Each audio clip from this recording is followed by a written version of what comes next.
Jéhovah, Saint, Jésus-Christ, Saint, Saint-Michel, Saint, Dieu Tout-Puissant, Saint.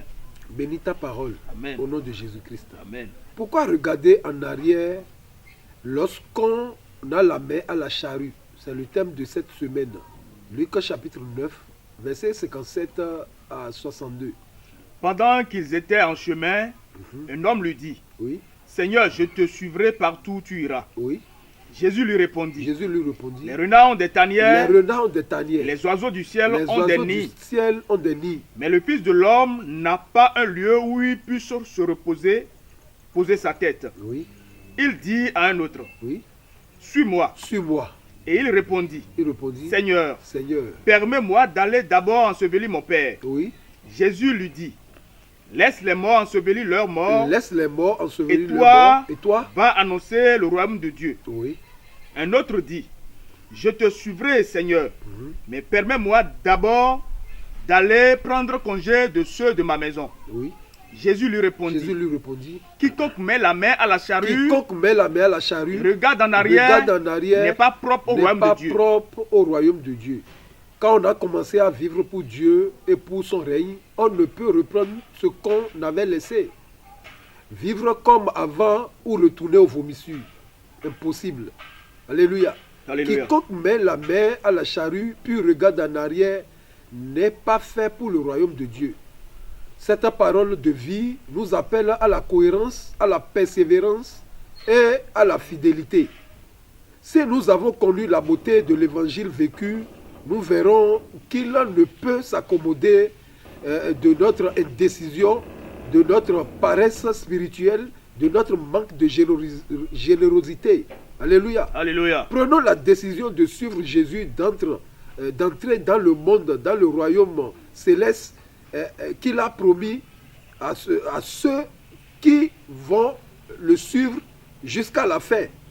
Dans Apocalypse chapitre 2, le verset 11, la parole de Dieu déclare, celui qui vaincra, oui, Que celui qui a des oreilles entende ce que l'Esprit dit aux églises. oui, Celui qui vaincra n'aura pas à souffrir la seconde mort. celui qui vaincra n'aura pas souffrir la seconde mort. Alléluia. Alléluia. Pourquoi regarder en arrière lorsqu'on a la main à la charrue?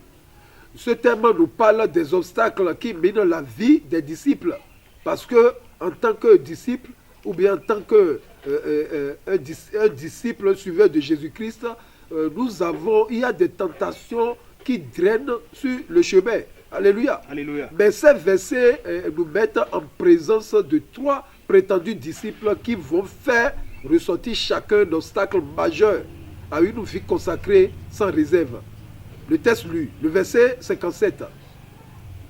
Pendant qu'ils étaient en chemin, Pendant qu'ils étaient en chemin, un homme lui dit, un homme lui dit, Seigneur, Seigneur, je te suivrai partout où tu iras. Alléluia, Alléluia. je te suivrai partout où tu iras. Ça, c'est le premier homme. Le premier homme est sûr de pouvoir suivre Jésus-Christ toujours et partout, sans même attendre d'être appelé. Jésus-Christ ne l'a pas appelé. Mais lui-même, il a pris la décision de le suivre. Il a trop confiance en lui-même. Et il fait preuve d'un zèle excessif. Et ne calcule pas la dépense. Il ne mesure même pas la portée de ses paroles. Il a dit quoi? Seigneur. Allez-y. Seigneur, Seigneur, je te suivrai partout où tu iras. partout tu iras. Ça, c'est le premier homme. Alléluia. Alléluia. Le verset 58 maintenant. Jésus lui répondit, Qu'est-ce que Jésus lui a répondu? Oui, les renards ont des tanières, oui. et les oiseaux du ciel ont des nids. Alléluia. Alléluia. À première vue, la réponse de Jésus-Christ ne semble pas liée à l'offre de cet homme. Alléluia. Alléluia. En un mot, Jésus-Christ lui dit, sais-tu vraiment ce que signifie me suivre? Sais-tu vraiment ce que signifie me suivre? Est-ce que tu le sais vraiment?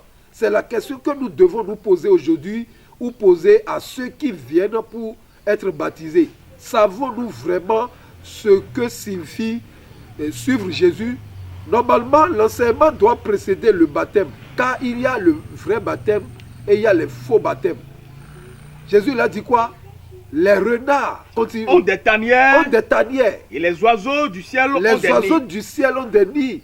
Mais le Fils de l'homme n'a pas un lieu où il puisse se reposer sa tête. Voilà, donc l'enseignement doit précéder le baptême.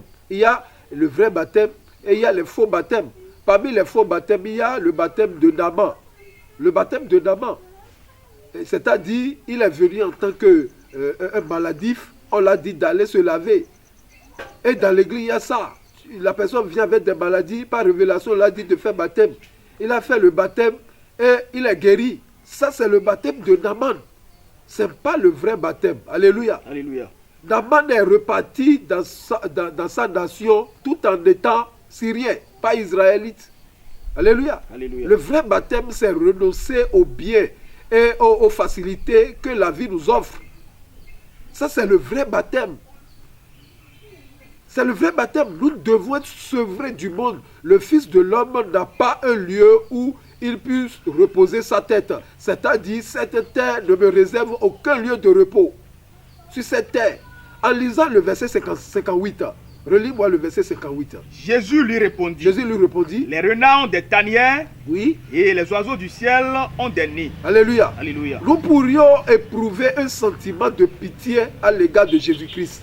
En entendant ça, lui le Créateur, il a dit, les renards, ils ont des tanières. Les animaux, ils ont des...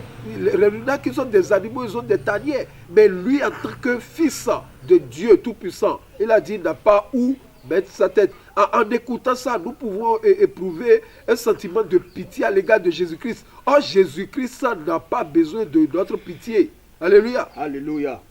Ayons plutôt pitié de nous-mêmes, car bientôt nous allons quitter nos maisons respectives. Nous allons quitter pour la demeure céleste, pour la demeure éternelle, tôt ou tard. C'est ce qui se passe même dans les églises. Alléluia. Alléluia. On acclame quand le prédicateur dit tu vas payer des maisons, tu vas avoir des voitures, tu auras un bon mari. Mais quand le prédicateur, ou bien quand il s'agit d'abandonner le monde, on scelle la mine. Laisse le péché, là on scelle la mine, personne n'est parfait. C'est ce qu'on dit. Un vrai chrétien, c'est celui qui est sevré du monde. Le verset 59. Il dit à un autre, Il dit à un autre, suis-moi. mais alléluia, Alléluia. La première personne l'a dit, je te suivrai. Et il a dit, les renards, ils ont des tanières. Mais le Fils de l'homme, mais le second maintenant, Jésus-Christ même l'a dit quoi? Suis-moi. Alléluia. Alléluia. Le deuxième homme a entendu l'appel du Christ à le suivre. Il a entendu. Jésus-Christ l'a dit, suis-moi. Lui, il était prêt à obéir, mais il met Jésus au second plan. Écoutez bien sa requête. Écoutez bien sa requête, oui. Et il répondit, L'homme répondit, Seigneur, Seigneur, permets-moi d'aller d'abord ensevelir mon Père. Alléluia. Alléluia. il a reçu l'appel. Il a dit, Seigneur, permets-moi D'aller d'abord ensevelir mon Père. ensevelir mon Père. Alléluia. Alléluia. Ce qui équivaut à Seigneur, moi d'abord. Alléluia. Alléluia. Ce que la personne dit équivaut à Seigneur, moi d'abord. Relis bien. Il a dit, Seigneur, permets-moi. Enlevez, permets-moi. Enlevez, permets là-dedans. Vous verrez, il a dit, Seigneur, moi d'abord. Alléluia. Alléluia. Il donne le titre de Jésus, du Seigneur à Jésus-Christ, mais il place cependant ses propres intérêts. Alléluia. Alléluia. Ses propres intérêts, son plan, au premier abord. Il a dit, Jésus, d'accord, je vais te suivre. Mais moi d'abord. Mais moi d'abord. Moi d'abord ne rime pas avec la vie chrétienne. Nous devons choisir entre Jésus et moi. Nous devons choisir entre Christ et moi. C'est ça la vie de Lot. Lot, il a dit, moi d'abord. Il a abandonné son oncle pour l'amour du siècle. Genèse chapitre 13, le verset 11. Lot choisit pour lui Lot choisit pour lui toute la plaine du toute Jourdain la plaine du Jourdain et il s'avança vers l'Orient. et il a abandonné l'autre terre sèche à son oncle. C'est-à-dire, lorsque son oncle a dit de choisir, l'autre a fait quoi? Il a dit, moi d'abord. Alléluia. Alléluia. Géasi avait la main à la charrue, mais il a abandonné, il a regardé en arrière. Comme Lot, Lot avait la main à la charrue, parce que c'est son oncle qui a reçu l'appel et l'a appelé de venir rester avec lui. Mais le moment est venu, il a ses yeux dans le monde. Et il a laissé la charrue. Et il a commencé par regarder en arrière Sodome et Gomorrhe, là où Dieu a préparé pour le feu éternel. Alléluia. Alléluia. C'est ça Géasi, même 2 Rois chapitre 5, le verset 20. Géasi, serviteur d'Élisée, homme de Dieu, Oui. se dit en lui-même. Il a dit en lui-même, Voici mon maître a ménagé regardez, Naaman, mon maître, ce Syrien, avec toute cette pauvreté, il a renvoyé Naaman. Maintenant, je vais courir derrière Naaman, vas-y. ce Syrien en n'acceptant pas de sa main ce qu'il avait apporté. Oui, L'Éternel est vivant. l'Éternel est vivant. Je vais courir Il a après lui. il a mis même l'Éternel devant. Il a dit l'Éternel est vivant, c'est-à-dire il a dit, il a fait comme ça, je te jure, j'irai vers Naaman. Vraiment, quelle détermination à abandonner la voie de Dieu. Quelle détermination nous avons aujourd'hui à abandonner Christ, le royaume de Dieu. Le Saint-Esprit t'a dit ce que tu fais, c'est pas bon, mais tu pêches au nom de Jésus-Christ. Vas-y. Je vais courir après lui et j'en obtiendrai quelque chose. Naaman qui représente le monde, un suiveur de Dieu, c'est-à-dire un enfant de Dieu qui ne peut pas courir derrière le monde. Naaman l'a vu et s'est arrêté, il a dit c'est quoi? Qu'est-ce qu'il a dit?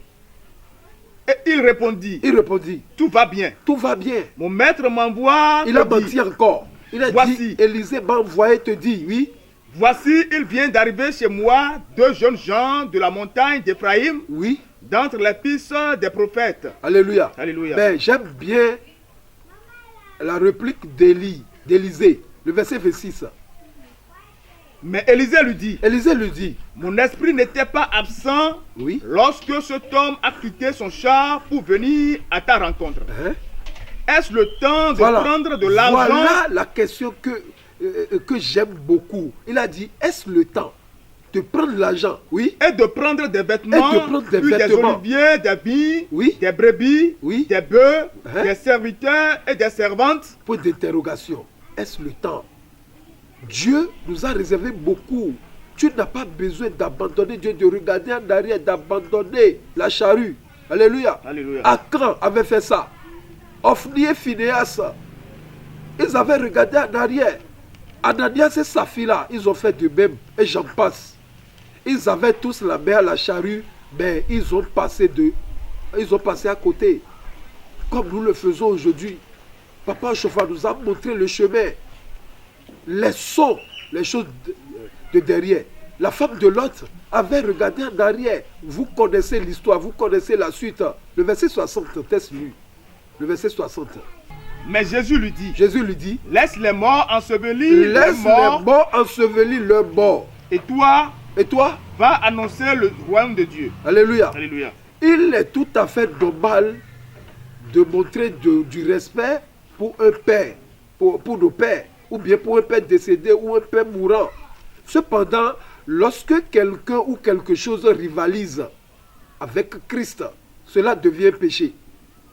C'est ça, Paul avait dit à Démas, dans 2 Timothée, le verset, chapitre 4, verset 10. Il a dit, Démas m'a abandonné pour l'amour de ce siècle. C'est ça aujourd'hui. Lorsque la télévision, lorsque ta voiture, lorsque ta maison rivalise avec Jésus-Christ, là c'est un péché. L'as-tu? Car Démas m'a abandonné Oui. par amour pour le siècle présent, Pas amour pour ce siècle, le siècle présent, oui. et il est parti pour Thessalonique. Alléluia. Alléluia. Donc Jésus reproche à cet homme son cœur partagé en lui disant, laisse les morts ensevelir les morts, et toi va annoncer Le royaume de Dieu. le royaume de Dieu. Matthieu chapitre 10, le verset 37. Matthieu 10, Celui qui 37. aime son père ou sa mère plus que moi Oui, n'est pas digne de moi. c'est ça. Il n'a pas dit, c'est lui-même qui a dit, oh non, ton père est ta mère. Mais lorsque ton père, tu ne commences pas à partager, tu as pris et ton père, plus que tu as donné la place de Jésus à ton père, là c'est un péché. Continue. Celui qui aime son père ou sa mère plus que moi n'est pas digne de moi. Oui, Et celui qui aime son fils ou sa fille plus que moi Oui. n'est pas digne de moi. alléluia. Alléluia. Donc ce qu'il voudra dire, cet homme avait mis son père, la mort de son père, devant, sous prétexte. Et à vrai dire, cet homme avait d'autres choses en tête. Peut-être un travail, peut-être une occupation, ou peut-être courir derrière une jeune fille, ou la peur. Le verset 61. Nous voyons maintenant le troisième homme. Un autre dit, je te suivrai, je te Seigneur, suivrai. mais permets-moi d'aller d'abord prendre congé de ceux de ma maison. Alléluia. Alléluia. Vous voyez, la première personne, il a parlé à Jésus-Christ, il a dit, je te suivrai. Mais permets-moi d'aller en arrière. Jésus-Christ l'a refusé. Deuxième personne, Jésus il a dit, maintenant, suis-moi.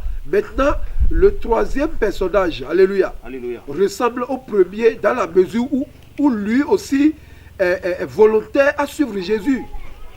Jésus-Christ ne l'a pas forcé. Il est volontaire à suivre Jésus, mais sa requête, on peut l'assimiler aux deuxième personne, puisque lui-même, il a dit quelque chose qui ressemble à la première personne. Il a dit, Seigneur, moi d'abord. Il a donné à Jésus le titre du Seigneur, mais il a mis ses projets devant Jésus-Christ. Et c'est ce que nous faisons à l'église. Nous ne venons plus à l'église pour aller au royaume, pour aller au paradis, mais nous venons à l'église pour être riches. Alléluia. Alléluia. Dans 1 Roi chapitre 19, le verset 19, Élie avait permis à Élisée d'aller en arrière et revenir. Mais Jésus-Christ ne permettra pas. Vas-y. Élie partit de là et il trouva Élisée, fils de Shaphat, Oui. qui labourait. Et il y avait devant lui 12 paires de 12 bœufs paires de bœufs. et il était avec la 12e. Oui. Élie s'approcha de lui et il jeta sur lui son manteau. Son manteau. Élisée, quittant ses bœufs, courut après Élie et dit, Oui. laisse-moi embrasser mon père et ma mère et je te suivrai. Vous voyez, Élisée a fait une requête. Laisse-moi aller en arrière d'abord. Mais ça, c'est l'Ancien Testament. Mais Jésus-Christ ne permettra pas d'aller en arrière, d'où vient le terme « Pourquoi regarder en arrière lorsqu'on a la main à la charrue ?»